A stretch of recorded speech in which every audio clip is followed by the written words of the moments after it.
കണ്ണൂരിൽ കോൺഗ്രസ് പ്രവർത്തകരുടെ വീടിന് മുന്നിൽ റീത്ത് വെച്ചു. കടങ്ങാമ്പൊയിലിൽ 2 കോൺഗ്രസ് പ്രവർത്തകരുടെ വീടുകൾക്ക് മുന്നിലാണ് റീത്ത് വെച്ചത്. വിശദാംശങ്ങൾ അമൽനാഥ് പാടിച്ചാൽ നമുക്ക് നൽകുന്നുണ്ട്. അമൽ, ഈ കോൺഗ്രസ് പ്രവർത്തകരുടെ വീടിന് മുന്നിൽ റീത്ത് വെച്ച ഒരു സംഭവം ഉണ്ടായിരിക്കുന്നു. എപ്പോഴാണ് ഈ സംഭവം ഉണ്ടായത്? എന്താണ് ഇവർ ഇങ്ങനെ ഒരു റീത്ത് വെക്കാനുണ്ടായ കാരണം? എന്തൊക്കെയാണ് വിശദാംശങ്ങൾ? അനുജ, കണ്ണൂർ മീത്തലെ കുന്നോത്തുപറമ്പ് കടുങ്ങാംപൊയിലിൽ 2 കോൺഗ്രസ് പ്രവർത്തകരുടെ വീടിന് മുന്നിലാണ് റീത്ത് വെച്ചിട്ടുണ്ടായിരുന്നത്. ചിറക്കരാണ്ടി ഇമ്മൽ പത്മനാഭൻ, വെങ്ങാട്ടേരി അർജുനൻ എന്നീ കോൺഗ്രസ് പ്രവർത്തകരുടെ വീടിന് മുന്നിൽ ഇന്നലെ രാത്രിയോടുകൂടിയാണ് റീത്ത് വെച്ചതായി കണ്ടെത്തിയത്. നിന്റെ നാളുകൾ എണ്ണപ്പെട്ടു എന്ന് എഴുതിയ റീത്തുകളാണ് ഈ വീടിന് മുന്നിൽ വെച്ചിട്ടുണ്ടായിരുന്നത്.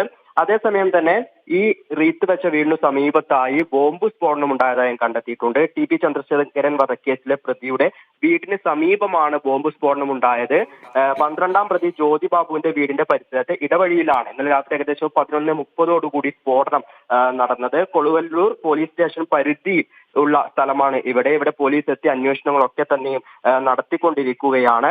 CPM കുന്നോത്തുപറമ്പ് മുൻ ലോക്കൽ സെക്രട്ടറി കൂടിയാണ് ഈ ജ്യോതിബാബു. ഇതുമായി ബന്ധപ്പെട്ട് ഈ ഒരു സ്ഫോടനവുമായി ബന്ധപ്പെട്ടാണ് ഈ ജ്യോതിബാബുവിന്റെ വീടിന് സമീപത്തെ 2 കോൺഗ്രസ് പ്രവർത്തകരുടെ വീടിന് മുന്നിൽ ഇത്തരത്തിൽ റീത്ത് വെച്ചത് എന്നാണ് നിലവിൽ മനസ്സിലാക്കുവാൻ വേണ്ടി സാധിച്ചിട്ടുള്ളത്. ഈ റീത്ത് വെച്ചതിന് പിന്നിൽ CPM പ്രവർത്തകരാണ് എന്നാണ് കോൺഗ്രസ് പറയുന്നത്. നിലവിൽ സംഭവ സ്ഥലത്ത് പോലീസ് എത്തി പരിശോധനകളൊക്കെ തന്നെയും നടത്തിയിട്ടുണ്ട്. നിലവിൽ അന്തരീക്ഷം സമാധാനപരമാണ് എന്നാണ് പോലീസ് പറയുന്നത്. അതേസമയം തന്നെ മറ്റ് സംഘർഷങ്ങളൊക്കെ ഒഴിവാക്കാനുള്ള എല്ലാ നിയമ നടപടികളും സ്വീകരിച്ചിട്ടുണ്ട് എന്നും പോലീസ് പറയുന്നു. അനുജ.